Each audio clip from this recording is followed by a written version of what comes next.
Hello YouTube, Mike Kohanam here. Today I'm going to talk about using Gladiator Beasts in the new Legend Anthology Master Duel event. If you've been following my channel at all, you probably know that I try to use Gladiator Beasts in as many events as possible, and this event is definitely no exception. I know I'm always an advocate for playing Gladiator Beasts in Master Duel events, but this time in particular, I think that Gladiator Beasts are exceptionally strong. The trend I've noticed is that the events have gotten more restrictive in the cards that you're allowed to use in your decks, and the Legend Anthology event is probably one of the most restrictive events that we've had in Master Duel. In addition to being restricted to very specific themes, most generic cards, including Maxi, Ash Blossom and Joyous Spring, Nibiru, are all forbidden. The Legend Anthology event really toned down the power of decks, while leaving Gladiator Beasts pretty much unscathed. In this video, I will discuss the Gladiator Beast deck that I'll be using going into the Legend Anthology event, and talk about how Gladiator Beasts are affected by the Forbidden and Limited list for this event. As usual, since the event has not yet started, I will not be able to show any replays of myself using this deck in the event, but if there is significant interest in this video, I will do my best to make a follow-up video where I talk about my replays running this deck, changes I made to the deck as I played through the event, and my overall experience using Gladiator Beasts in this event. If you find this video helpful and would like to see that follow-up video, please like this video and subscribe to my channel. So here's the deck I'm planning to use going into this event. There were extremely drastic changes to the Forbidden and Limited list for this event. Just about any deck that you would consider to be one of the top competitive Master Duel decks is pretty much unplayable in its present form in this Legend Anthology event.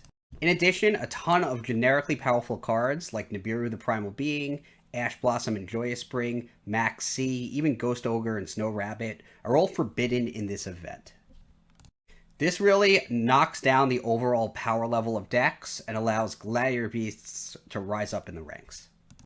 As you can see on the screen, pretty much the only hit to the general Gladiator Beast strategy that I would use in the Master Duel Advanced format is the limitation placed on Rescue Rabbit, so you can only use one copy instead of the usual 3.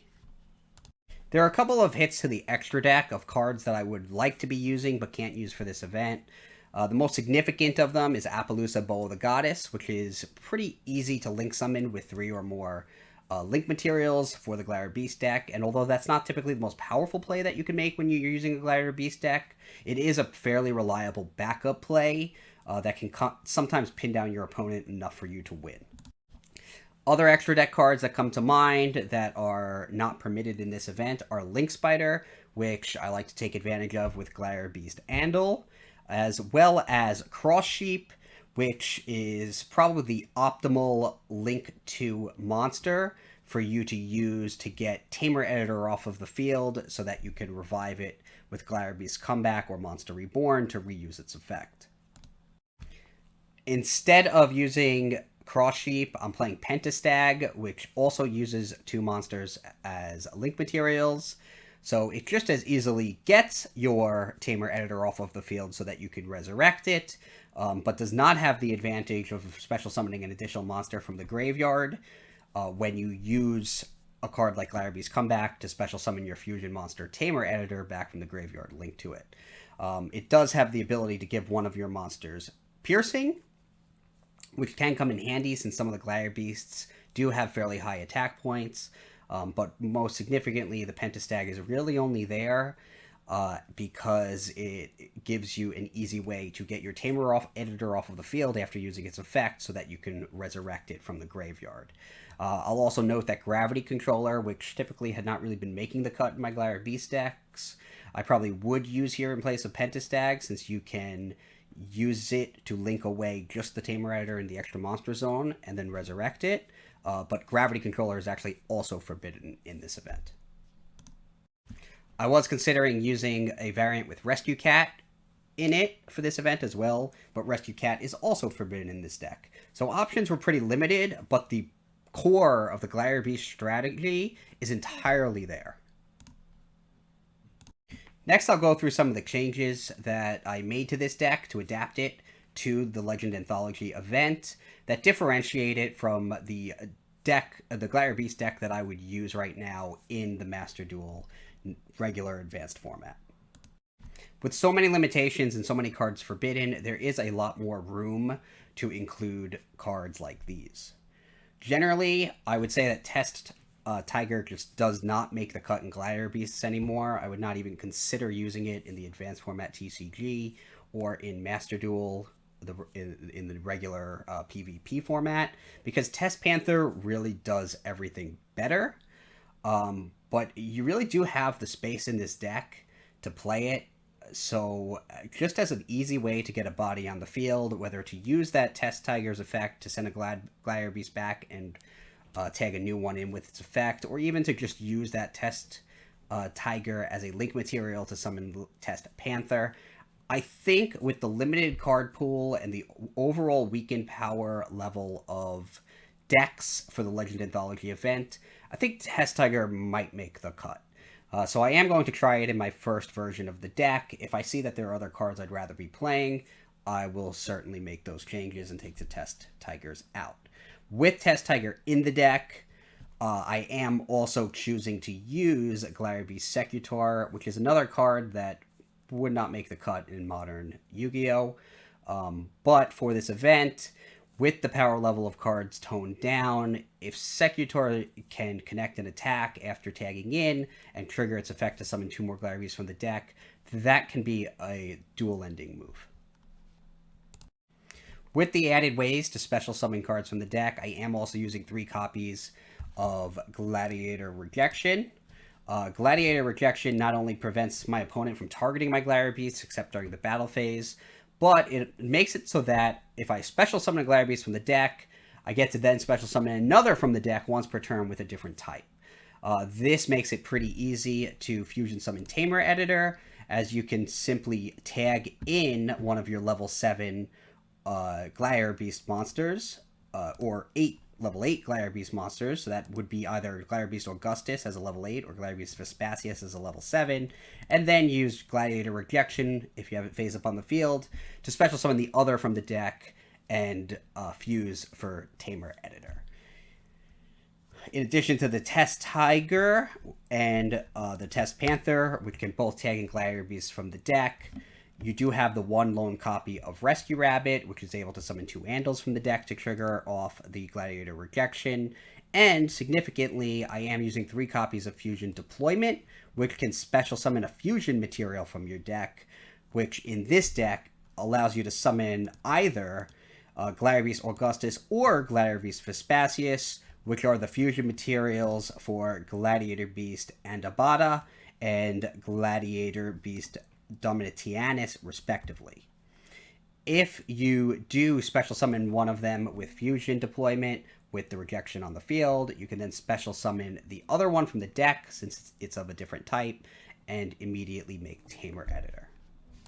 One of the big problems with Fusion Deployment in the normal Master Duel ranked duels or Yu-Gi-Oh! TCG advanced format is that Fusion Deployment locks you into only summoning fusion monsters for the turn that it's activated, which means you can't link away your Tamer Editor and then revive it with Gladiator Beast Comeback or Monster Reborn to use its effect again and build that insurmountable field. Because of the weakened card pool for this event, I think that being able to summon even a single Tamer Editor using its effect to summon either Heraclinos or Domitianus may actually be strong enough to hold down the duel and keep your opponent at bay until you get another turn and are able to just either fortify your field or end it completely. So Fusion Deployment limits the insanity that you're able to do on your turn, but I think it is strong enough for this event that it's worth playing. I am including a copy of Access Code Talker in this deck as well. It just happens to be the best link form monster that you are allowed to use a copy of in this event. And for rank 4s, I'm playing number 101 Silent Honor Arc. you just have the space in the extra deck to include a rank 4 monster. I think this one is pretty good, probably one of the better rank 4 monsters. I could play a Beast Dweller if I think that the format would develop in such a way that graveyard effects that would be shut down by a Beast Dweller are extremely relevant. So as I play in the event, I'll see if I want to do that. But I am using a copy of Gladiator Beasts Retiari as well to stop stuff like Whitestone of Ancients that my opponent may be using that activate in the graveyard if they remain there. You might also notice that I'm using a copy of Gladiator Proving Ground, again, with the space available in the deck. I added a copy. It's a wildcard Gladiator Beast. If you're going to summon Augustus and you want Attorix in your hand, your Proving Ground can get it. And there are other instances where you do want a specific Gladiator Beast in your hand, and the Proving Ground will act almost like a wild card for that Gladiator Beast. Just keep in mind that you can only get level 4 or lower Gladiator Beasts with Proving Ground, which is why it typically does not make the cut in my decks. So you can't get Augustus or Vespasius, which often are the ones you want when you have the ability to tag in an Augustus and special summon a monster from your hand. But generally Attorix will be adequate, since it can copy the level of a level 7 or 8 monster in your deck so that you can make Tamer Editor. The trap lineup I chose to use is pretty simple for this event. I'm maxing out on Solemn Judgment because you can actually play 3 Solemn Judgment in this event. Solemn Strike is forbidden, Solemn Warning's at 1, so I'm using the 1 Solemn Warning I can. I'm playing a copy of Gladiator Beasts War Chariot just because the space is there. And then Infinite Impermanence is also limited in this event, so I decided to throw the 1 copy in the deck. I'll put my current deck list down in the description below in case you want to try out this deck for the Legend Anthology event. I do think that Gladiator Beasts have to be one of the strongest decks for this event. I know I say that a lot, that they're a strong choice, but for this event, as the power of decks keeps going down for these events that they're releasing, this has to be a really powerful one. Gladiator Beasts can really hold their own against a lot of decks and struggle against some of the top decks right now. But with all those top decks gone, I'm very comfortable and confident playing this deck in the event. Let me know down below if you think that there are any cards that I left out that you think I should be playing, and how you feel about Gladiator Beasts for this event.